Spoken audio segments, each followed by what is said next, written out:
आज प्रीलिम्स के लिए जो इम्पोर्टेंट न्यूज़ है वो उसमें सबसे पहली न्यूज़ है अर्थक्वेक के बारे में। वैसे तो ये मेंस के लिए भी इम्पोर्टेंट रहता है, but our focus is on the prelims, so we will discuss only about prelims.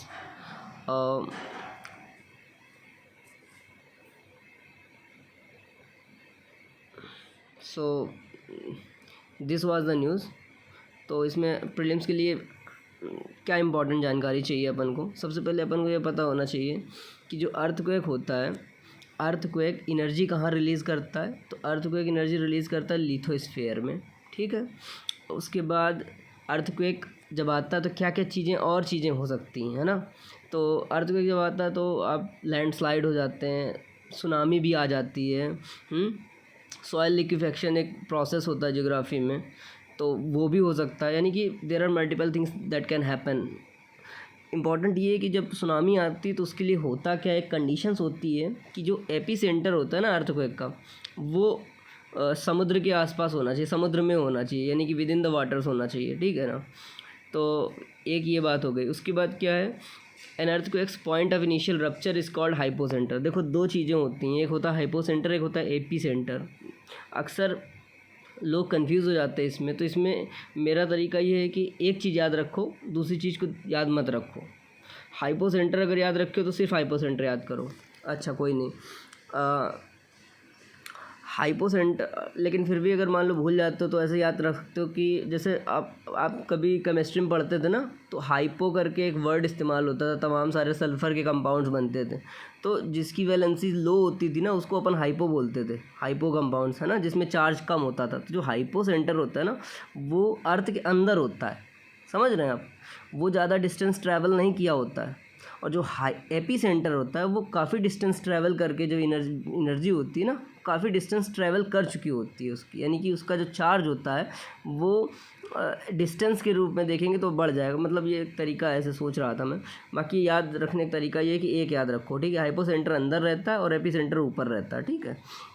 अगली चीज़ ये है कि अर्थक्वेक के बारे में खासियत ये है कि आप इसको प्रिडिक्ट नहीं कर सकते हैं, समझ रहे हैं। प्रिडिक्ट करना कि ये लाइक 8 तारीख को 12 बजे आएगा, है ना, ऐसा नहीं बता सकते। बट आप फॉरकास्ट कर सकते हैं। फॉरकास्टिंग और प्रेडिक्शन में एक बेसिक डिफरेंस होता है इसमें, कि फॉरकास्टिंग में क्या होता है कि साइंटिस्ट लोग ये बता सकते हैं कि इस एरिया में काफ़ी टाइम से स्ट्रेस जो है एक्यूमुलेट हो रहा है, so this area is prone to earthquake, ऐसे करके जानकारी बताई जा सकती है। फिर अगली बात ये है कि जो अर्थक्वेक होता है ना, उसमें मेन 2 प्रकार की वेव्स होती हैं, ठीक है। कई सारी इंपॉर्टेंट चीज़ें होती हैं, लेकिन जो मोस्ट इंपॉर्टेंट चीज़ें, I am going to discuss only that thing. तो P wave and S wave के बारे में जान लेते हैं हम लोग। पी वेव होती है प्राइमरी वेव। उनकी खासियत ये होती है कि वो सॉलिड मीडियम में ट्रैवल कर सकती हैं, और यानी कि ऑल मीडियम्स में ट्रैवल कर सकती हैं, समझ रहे हैं आप। और उसमें ये है कि जो पार्टिकल का वाइब्रेशन होता है ना, वो पैरेलल वाइब्रेशन होता है। देखो जो चीज़ में आपको कन्फ्यूज़न क्रिएट होगी वो चीज़ एमसीक्यू में आएगी डेफिनेटली। ऐसा बहुत बार मैंने देखा है ना। एग्जांपल देता हूँ। फॉर एग्जांपल अशोका के जो पिलर्स हैं ना, जब भी पढ़ता था, every time I thought that it is very difficult to remember these the pillars and their configuration, कि कौन से पिलर में क्या बात कही गई है।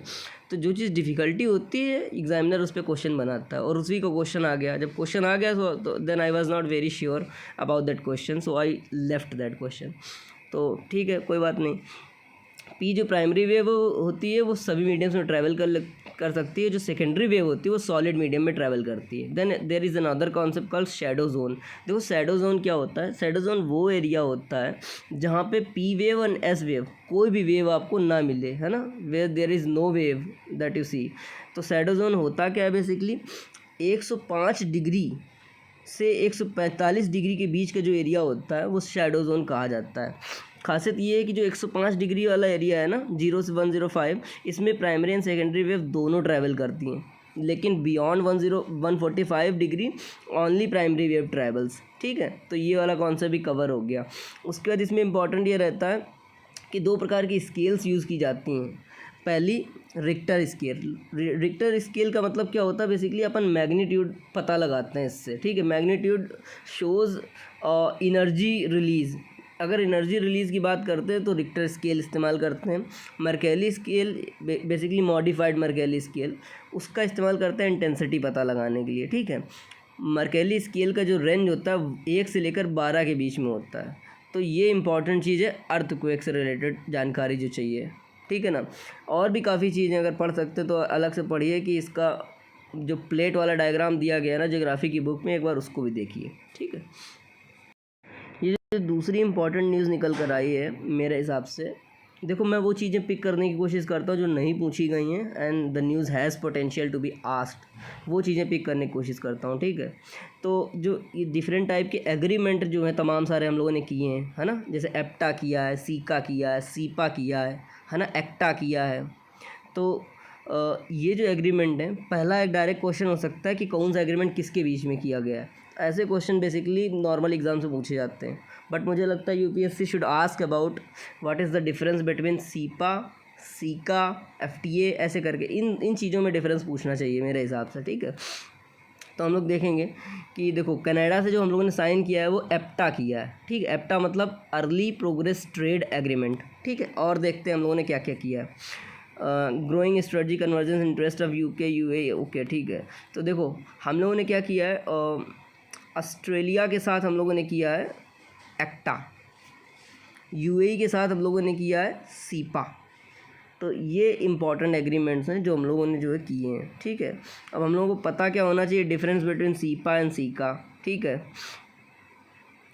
तो सीपा एंड सीका के बीच में बेसिक डिफरेंस ये होता है, और भी देखो और भी हम लोगों ने कुछ एग्रीमेंट किए हैं बेसिकली, लेकिन ज़्यादा पढ़ोगे तो भूल जाओगे। तो बस सीधा डिफरेंस की बात करते हैं, बाकी इसमें आप देख लो कि इंडिया ने सीपा किसके साथ साथ किया है ना। तो तमाम सारे और कंट्रीज़ हैं। तो मेन इंपॉर्टेंट कौन सा है, कि यूएई वाला इंपॉर्टेंट है। यूएई के साथ हम लोगों ने कौन सा किया, ऑस्ट्रेलिया के साथ हम लोगों ने कौन सा किया, और अभी हाल ही में हम लोगों ने कनाडा के साथ कौन सा किया। तो हम लोग आते हैं मेन क्वेश्चन में कि सीका और सीपा में डिफरेंस क्या है। देखो सीका क्या है, CECA deals with mostly with elimination और reduction of tariff, while CEPA's concerns are the same with the addition of investment and services. देखो सीपा में पी का मतलब जो है वो पार्टनरशिप एग्रीमेंट है। तो बस समझना ये ज़रूरी है कि जो पार्टनरशिप वाले एग्रीमेंट हैं वो ज़्यादा इम्पॉर्टेंट होते हैं, ठीक है। सीपा ज़्यादा इम्पॉर्टेंट है, सीका कम इम्पॉर्टेंट है। लेकिन इतना तो पूछेगा नहीं, वो पूछेगा क्या क्या कवर करता है।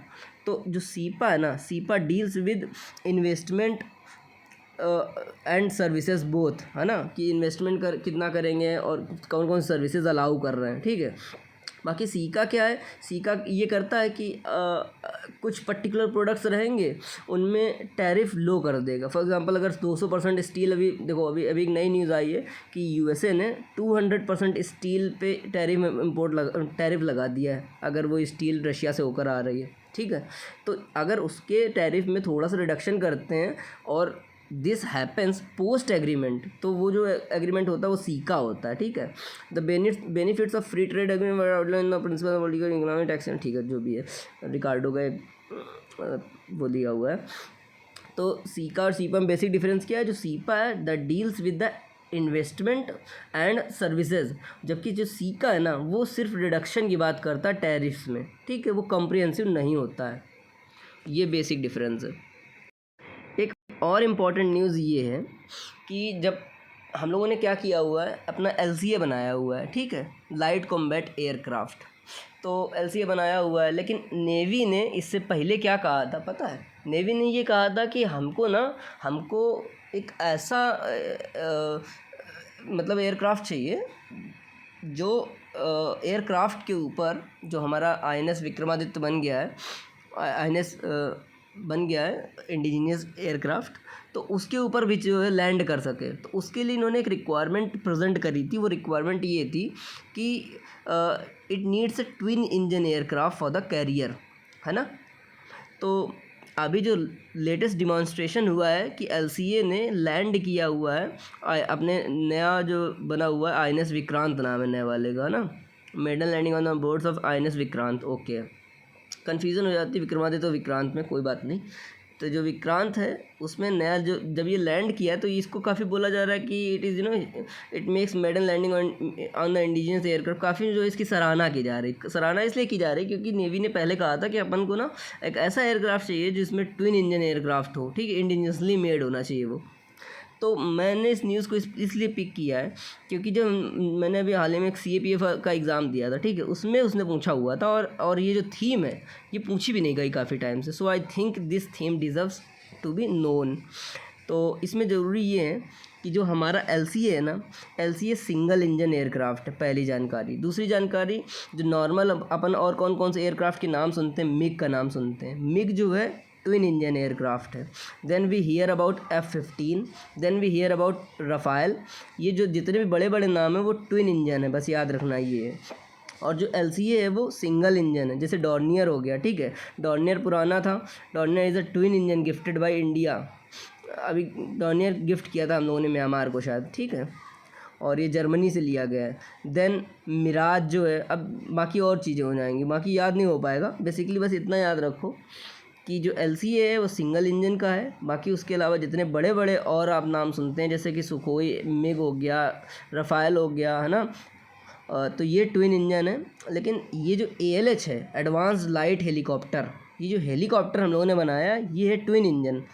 तो बस इतना याद रखना है कि LCA सिंगल इंजन है और ALH जो बनाया है हम लोगों ने, एडवांस्ड लाइट हेलीकॉप्टर, वो ट्विन इंजन है। बस ये बेसिक डिफरेंस जो है याद रखवाने के लिए मैंने इसको न्यूज़ को पिक किया। इसमें तेजस भी इंपॉर्टेंट है, इसको भी देखो।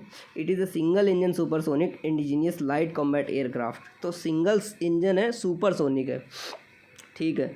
तो ये न्यूज़ काफ़ी जो है इम्पॉर्टेंट है, मेरे हिसाब से इस पे क्वेश्चन बनना चाहिए, बट क्वेश्चन तो पता नहीं बनता कि नहीं बनता, but I think it is important. तो अपन का टेक अवे क्या है कि जो LCA है, LCA हमारा सिंगल इंजन है। ALH जो है हमारा, जो हेलीकॉप्टर हम लोगों ने बनाया है, वो है ट्विन इंजन। देन जो तेजस है, तेजस ही तो है, हाँ, तो वो जो है सिंगल इंजन है, सुपरसोनिक है। तो ये हमारा टेक अवे रहा इस न्यूज़ से, ठीक है। एक और न्यूज़ ये है, तो जब हिलेरी क्लिंटन जी यहाँ पर विज़िट की गुजरात में सेवा फाउंडेशन को, तो इन्होंने क्या किया है, इन्होंने एक ऐसे फ़ंड को इनॉग्रेट किया, यहाँ से शुरू किया, यहीं से शुरू किया, लॉन्च किया उसको, ठीक है। उसका नाम है ग्लोबल क्लाइमेट रेजिलियंस फंड, समझे। अब इसको मैंने, ये कल भी आया था पर पिक नहीं किया था मैंने। आई थॉट कि कुछ और डेवलपमेंट हो उसके बाद पिक करते हैं इसको, ठीक है। बस इसमें ये याद रखो कि ये जो फ़ंड इन्होंने बनाया है ये किसी भी UN एजेंसी के द्वारा लेड नहीं किया गया है, ये इनका खुद का है, इनकी संस्था का नाम है क्लिंटन ग्लोबल इनिशिएटिव, ठीक है। और इनके जो भी पार्टनर होंगे, बेसिकली UN बॉडी ने इसको लॉन्च नहीं किया है, ना ही G7 ने, ना ही IMF ने, है ना ही OECD ने। बस ये याद रखने की ज़रूरत है कि global climate resilience fund is led by CGI, यानी कि क्लिंटन के द्वारा जो है ये लेड किया जा रहा है। तो ये हो गया। उसके अलावा प्रीलिम्स के लिए एक और इम्पॉर्टेंट चीज़ है, वो है बीजिंग डिक्लेरेशन। अब इसकी खासियत ये है कि इतना इम्पॉर्टेंट है कि ये ऑलरेडी पूछा जा चुका है, समझ रहे हैं। तो इसलिए मैंने इसको वहाँ इंक्लूड नहीं किया है कि ये रिपीट नहीं किया जाएगा, डैम श्योर ये नहीं रिपीट किया जाएगा। लेकिन एक और इम्पॉर्टेंट है कंसेंसस, वो रिपीट हो सकता है, उसका नाम है कायरो कंसेंसस। कायरो कंसेंसस की खासियत ये है कि it deals with the women reproductive health. बस इसमें ये याद रखना है, ये जो भी कन्वेंशन होते हैं उनमें थीम याद रखनी होती है कि बेसिकली क्या डील करते हैं वो। तो Beijing declaration has already been asked, then we have to remember Cairo convention, Cairo consensus, वो जो है रिप्रोडक्टिव हेल्थ को डील करता है। उसके अलावा एक और इम्पॉर्टेंट न्यूज़ है जिसका नाम है मनरेगा। मनरेगा को मैं कवर नहीं कर रहा हूँ क्योंकि ऑलरेडी प्रीलिम्स में पूछा जा चुका है। हाँ, मेंस में ज़रूर पूछा जाएगा, उसके लिए देखता हूँ। बाकी धन्यवाद।